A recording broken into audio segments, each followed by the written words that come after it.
Greetings. Exercise caution whenever possible.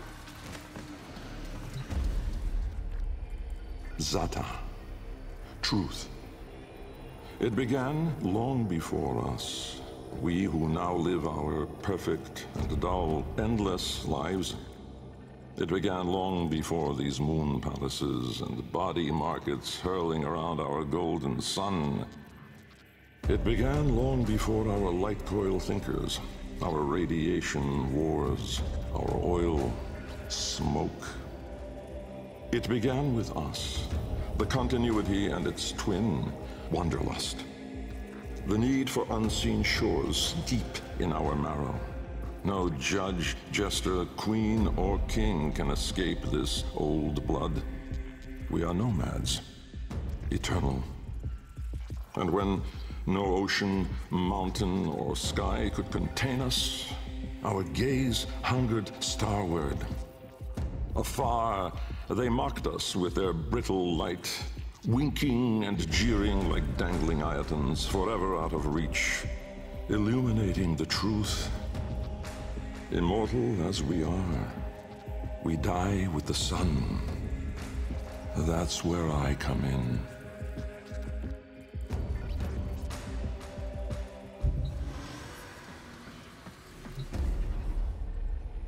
Jahu, form. My departure was a day less than any other. When I stepped inside the bell, I saw no crowd through its glass. No skeptical onlookers, no regal send-off.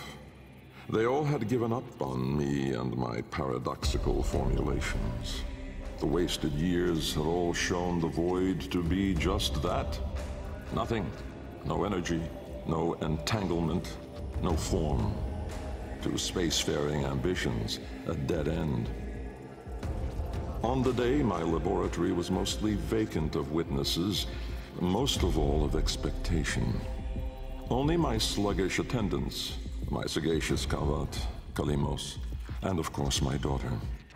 I had raised her alone, but with inconsistent vigor. In those eyes, her mother's, I did see a terrible reflection of a man that did not exist. A brave and principled man about to make history. In truth, he was a void himself, an outcast, a joke, and nothing. Driven by my humiliation, failure had made me bitter and reckless. I would dive into the depths myself to prove them all wrong. I gave the signal. My daughter grasped the lever. Kalimos then belted out a desperate, rasping growl. But it was too late.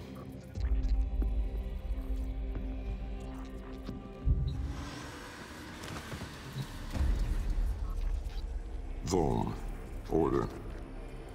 The calipers yawed open the wall between worlds, stretching there a black trapezoidal gap. A door, a mouth. It yawned in the light of the room, splintering it to mesmerizing, unearthly hues. And I, inside the bell, dropping obliquely toward it from my gallows. Mass and time rippled as a sudden vortex jawed before me. My head was vapor, my feet lodestone. The bell around me flexed like a rat paralyzed in a winding, gulping snake. I faltered in the awe of it, stumbling against the ceraglass, and with that, shifted the bell's path through the wall. It grazed the caliper membrane, the edge of the door. No worldly edge was as thin, as sharp as could split even light. As the bell faintly grazed it, the ceraglass was all at once rendered like strips of flesh by Dax's blade. My enclosure was beheaded in an instant, but still, I fell, sideways, into the void.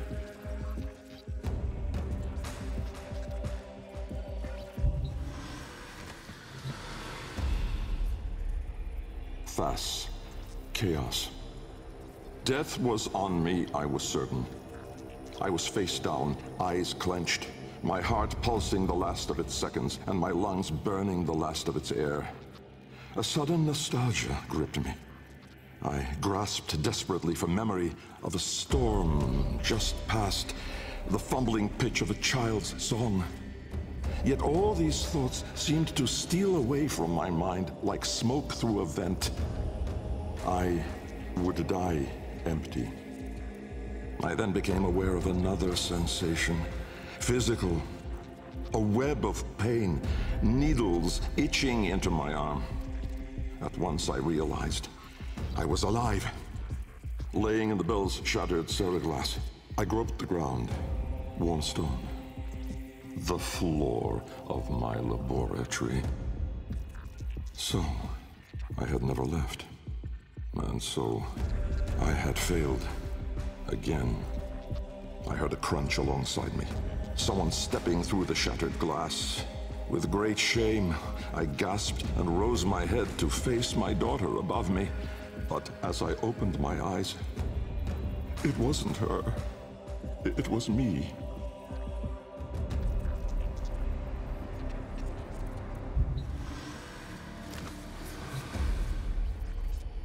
Riss. Light. The senselessness of it, the paradoxic, the vague, untimed form. I was alone, but not, for I stood there confronted by myself, a twin but no brother, a reflection, but with dimension. Behind him, no horizon, but a vast broiling sea of caustic light pierced at random by black pin stars, and closer, around me, a gale of flowing vapor, profane in color, billowing relentlessly into the nascent lack, seeking all directions. I was standing on a precipice of familiar stone, jagged and unanchored as though cleaved directly from the very floor of my laboratory. I wondered at the vapor's path, smoking outward more, leaving behind now the walls, the filigree gold, the rare cuts of marble from my home. I knew at once the vapor's source. I turned away, back toward the wall, the trapezoid I had yawed into it. Vapor erupted inward at the gap, but not just from there. For as I rolled my eyes back, I saw the same. A great steam of scintillation smoking out from my skull. Dumb in awe, I faced toward my chimerical twin. He spoke.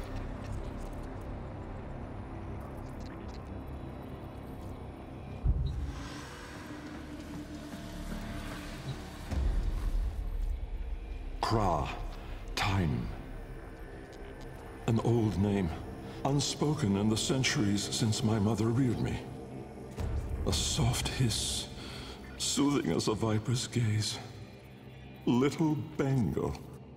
The other me reached out, offering his hand, gliding toward me without moving, as though the distance between us was now collapsing. A confusion, most euphoric, filled my mind. With the shred of wit that remained, I decided that I should run for my life. At once, crazed and frantic, I fled. But I made no forward progress. Instead, the world compressed ever more around me, as though I were an anchor pulling the shore to reach. When I arrived at the door, or rather, the door arrived at me, I howled, hurling myself inside, out. And then and there I was, lost and unlost, howling on the floor in harmony with my wretched Kalimos, lacerated in flesh and heart, scattered as the bell glass, spilling blood and stomach on the cold stone floor. But I sensed the other there, at the wall's breach behind me, reaching still. I screamed, but my voice was gone. Forever. I looked, but my eyes would never see again.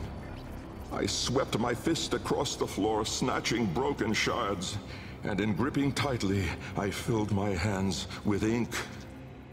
Close it, I wrote.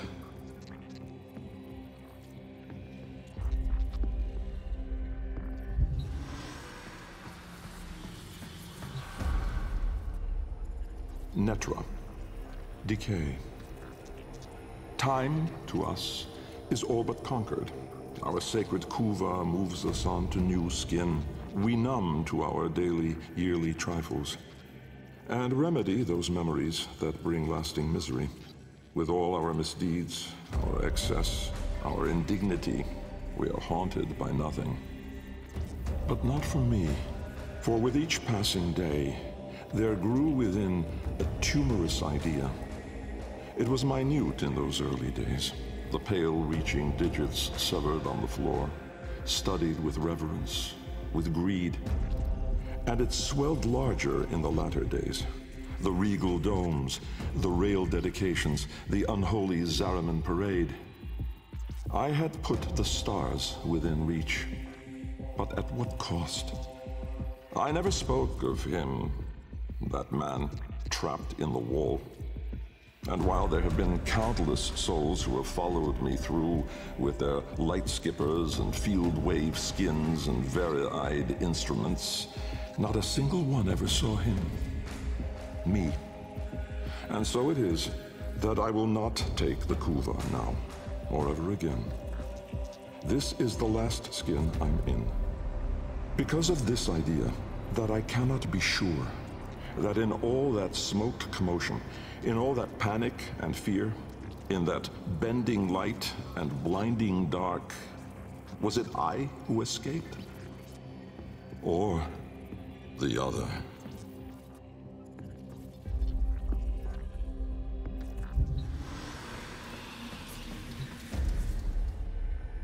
Loke, void. From brooding gulfs are we beheld by that which bears no name. Its heralds are the stars it fells, the sky and earth aflame. Corporeal laws are unwrit as suns and love retreat. To cosmic madness, laws submit, though stalwart minds entreat. In luminous space, blackened stars they gaze, accuse, deny. Roiling, moaning, this realm of ours in madness lost shall die. Carrion hordes trill their profane accord with eldritch plans. To cosmic forms from tangent planes, we end as we began.